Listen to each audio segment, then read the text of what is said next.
Magandang umaga po sa inyong lahat ng mga tao dito sa buong mundo. Ako po ito si Misyonaryong Diosdado Siegado Hiling Jr. sa School of Miriam and Biriam University, SMBU, the Missioner of the Master of the Universe, my one and only God, the Santissima Trinidad, God of all gods, King of all kings, Master of all masters, Divine Master Ben Idira Ecli Sr., King of all kings, Master Ben Breculo Jr., Divine Grand Master Ben Madron Ecleo I. Pizza 15 po ngayon mga kapatid, buwan ng Pebrero 2021. Ngayon mga kapatid, ipagpatuloy ko po ang papaliwanag sa inyo, pag-i-explain sa inyo patungkol sa dalawang klaseng mundo, ang spiritual world at ang material world. Ngayon mga kapatid, nasalaysay ko na nga sa inyo na sa spiritual world, ayun yung pinanggalingan ng lahat ng mga tao na nandito ngayon sa mundong ito na ating kinagisnan ngayon. Tayong lahat mga kapatid ay nanggaling talaga mula sa spiritual world. At yun ang sinasabi nga sa Biblia ninyo na pinanggalingan. Ang taong hindi marunong lumingon sa kanyang pinanggalingan. Yun mga kapatid, isa-isahin ko talaga ito. Ito yung pinanggalingan ng tao, ang spiritual world. Ito yun mga kapatid. Ang spiritual world ay ang pinanggalingan ng tao. Kaya sabi ng Biblia, ang taong hindi marunong lumingon sa kanyang pinanggalingan, ito yung pinanggalingan, ay hindi makakarating sa kanyang paparoonan. Dahil ang tao ay nagmula talaga dito sa spiritual world. At sa spiritual world, lahat ng mga tao nandito ngayon sa mundo ay mayroon niyang mga pangalan dito sa spiritual world. Mayroon niyang pangalan na ibinigay ng Diyos sa kanya. At yun na nga ang sabi ko sa inyo, yung pangalan na yun ay tinatawag na spiritual name. Ito, dahil spiritual na mundo, kaya ang pangalan dyan ay spiritual name. Na yun ang kailangan mong alamin dahil yun ang yung pinanggalingan. Kaya nang makarating ang tao dito sa material world, nalimutan niya lahat na kanyang alam doon sa spiritual world, kung ano ang kanyang natutunan doon sa spiritual world. Nalimutan niya yun lahat dahil pagdating niya dito sa material world, may proseso. Nagiging isang bata, nagiging isang baby. May 9 months process para magiging isang tao, ang isang spiritual na tao na galing sa spiritual world. 9 months process para magiging isang bata. So nang nagiging bata siya, lahat na memory niya ay nawala lahat. Nawala ang lahat niyang memory dito sa spiritual na mundo. Kaya nalimutan niya kung sino siya. Kung sino ang pangalan mo. Nalimutan mo kung sino ang pangalan mo noong wala pa ang langit at lupa. Noong hindi ka pa isinilang dito sa mundo. Nalimutan mo ang pangalan mong yan noong hindi ka pa isinilang dito sa mundong ito. Dahil nagiging isang baby ka. Dahil nagiging isang bata ka. Kaya yun ang kasabihan sa Biblia na ang sino mang hindi marunong lumingon sa kanyang pinanggalingan ay hindi makakarating sa kanyang paparaunan. Dahil nang nandito ka na sa mundo ng mga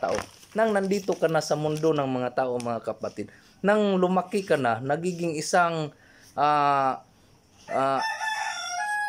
adult ka na, nagiging isang malaking tao ka na, kailangang lumingon ka sa iyong pinanggalingan. Kailangang tanawin mo, lingunin mo ang iyong pinanggalingan.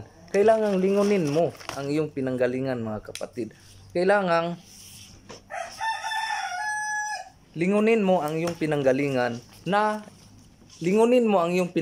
na spiritual world. Kailangang alamin mo ang iyong pinanggalingan. Dahil kung hindi mo lingunin ang iyong pinanggalingan na spiritual world, ay hindi ka makakarating sa iyong paparoonan na ang iyong paparoonan naman ay ang spiritual na mundo. Ganyan yan mga kapatid. So, ngayong nandito na ang tao, nagiging isang baby siya, nalimutan niya lahat. Ang kanyang pangalan sa spiritual name na ibinigay ng Diyos sa kanya, nalimutan niya yun lahat. Nalimutan dahil nawala ang memory sa iyong isip. Nang lumaki ka na, yun, unti-unti ang magbabalik sa iyo. Dahil mayroon ding mga taong makapagtuturo sa inyo, makatutulong sa inyo sa pagtuturo na ganyan ang senaryo. Hindi ka makakarating sa iyong paparoonan na spiritual world.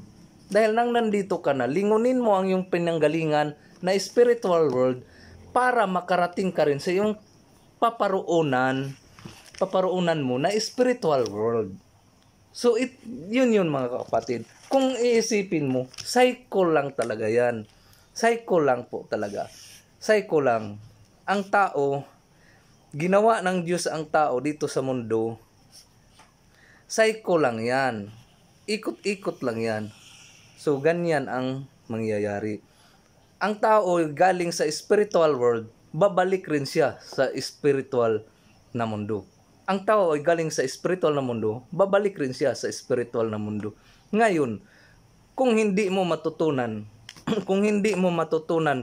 ang iyong pinanggalingan mga kapatid, kung hindi mo matutunan ang iyong pinanggalingan, hindi ka makakarating doon sa kaharian ng Diyos. Dahil ang kaharian ng Diyos dito sa spiritual world, hindi ka makakarating, hindi ka makakabalik dito dahil hindi mo nalingon, hindi mo natutunan ang iyong pinanggalingan.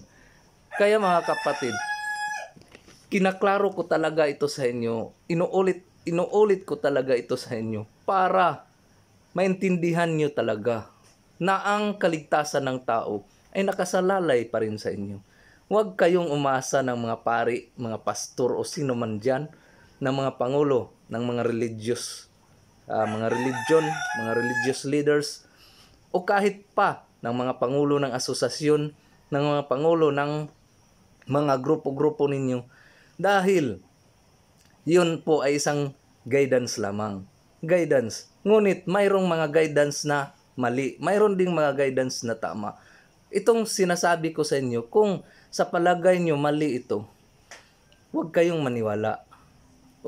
Kung sa palagay nyo, yung sitwasyon nyo ngayon, kung saan kayo ngayon na naniniwala, kung saan kayo nakatayo ngayon, nasa buong akala nyo, yun ay tama, doon kayo. Hindi ko kayo iniinggan nyo. Pero pinapaliwanag ko talaga sa inyo na ito po talaga ang isang number 1 step. Pinakaunang hakbang po ito para sa tunay na kaligtasan mga kapatid. Isa po ako sa mga katulong sa inyo para sa tunay na kaligtasan na yan. Maniwala man kayo sa akin or hindi, walang problema yun. Walang problema sa akin. Dahil ang role ko ay ipapaalam lang sa inyo ang isang proseso kung papaano maliligtas. Hindi po gayong nagsisimba ka lang sa araw-araw, hindi po nagsisimba ka lang sa isang bisis sa isang linggo. Kahit pa nagsisimba ka, bawat araw-araw ka nagsisimba, kahit pa nagdadasal ka, oras-oras kang nagdadasal.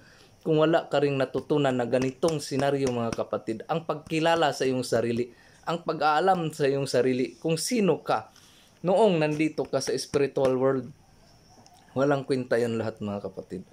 Yung mga sakripisyo nyo, donasyon nyo, paghihirap nyo, mga pagpahina ninyo, pagtulong ninyo sa inyong mga reliyon, asosasyon, o kung saan, anumang mga grupo-grupo mayroon kayo, useless yan lahat mga kapatid. Kung pinabayaan nyong walang laman ang isipan ninyo, kung walang laman ang utak ninyo, patungkol sa inyong nakaraan.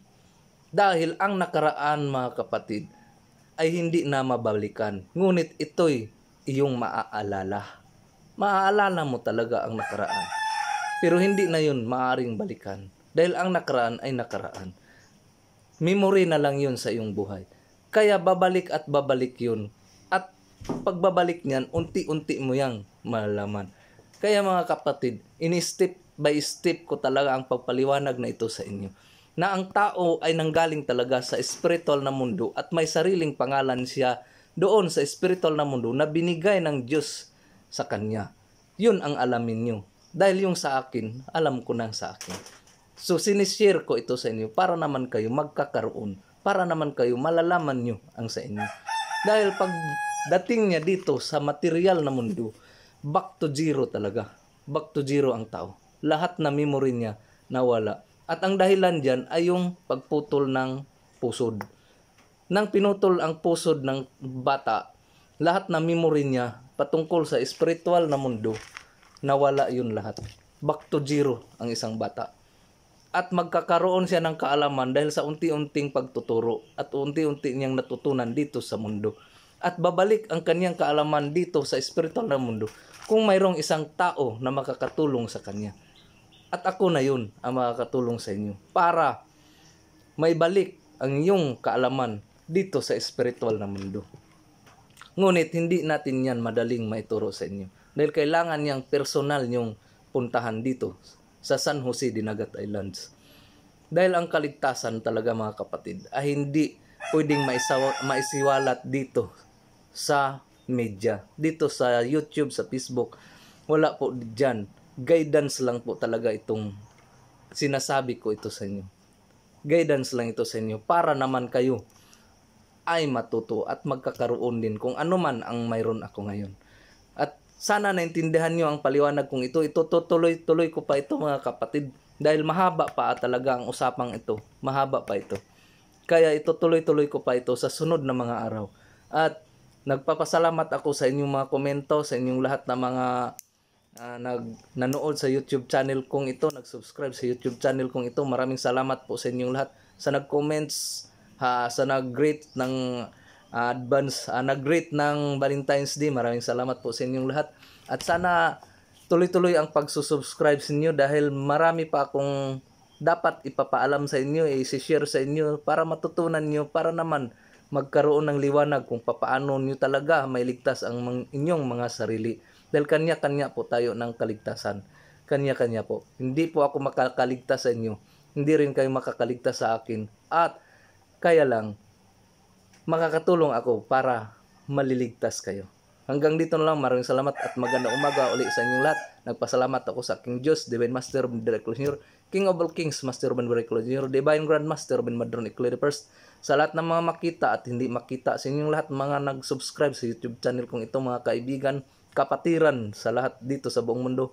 Maraming salamat at magandang umaga uli sa inyong lahat.